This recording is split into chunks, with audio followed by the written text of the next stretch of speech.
tapanga for Mr. Mike kuti zambiri zisatufanya guys. Mukapanga follow komanso muzipanga share. Ndipo timaphunzitsanso nkhani zambiri zokhuzana ndi Facebook. Lero tifuna tidziwitsane kuti kodi tingapange bwanji tikayiwala mwina make tinasegula account kapena ya Facebook kapena ya Premier Bet komanso zina zosiyana-siyana koma password tinayiwala kapena ma details omwe tinagwisa ntchito nthawi imeneyo tinayiwala koma phone yomwe timasegulira ndi yomwe kapena Gmail yathu kapena tinayuza phone ina yake koma Gmail yomwe tinayuza mphone inayo ndio munayikaso phone yomwe muli nayo panopa ndiye mufuna muziwe ma details omwe munapangira login. Ndiye chomwe mumapanga tate ndipita ku Chrome.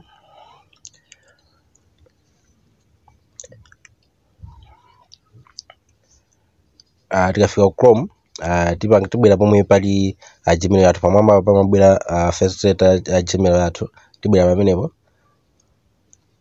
Kenaka tisisa musi tiona pomwe pali Google Password Manager. Tikapita pa Google Password ndiye kuti ine account imeneyi kuli ma account awiri okha ku Facebook imene kuli 2 account komanso Sporting Bet. Ndikalowa pamenepo guys indionesa ma details onse omwe ndinalowera Facebook imeneyi kapena Sporting Bet. Nde tingoyerekeza ndisegule account yomwe ndipita ku Gmail yomwe nasegula 2015 kuli zinthu zanga zambiri ngoyerekeza.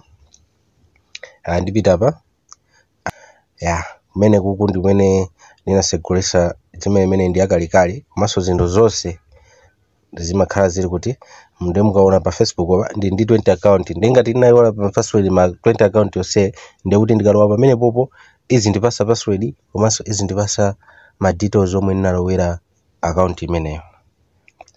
Mayona ndiye kuti ngati munayiwala kuti munasegulapo ma account nthawi yake koma munayiwala ma details zonse mukapita pamene popo guys izikupasani password yake ndi number yake komanso ma details ake omwe munalowera kamupita kandi FB kachina chilichonse guys kandi ma Gmail omwewa munayiwala chani munayiwala ma password mukafika umene ku guys amakupasani ma password anonse guys limene zimakhalira ndi guys kati video imene yakuthandizani tate ndipange share tate ndipange like komanso ndipange follow ziko mwambiri.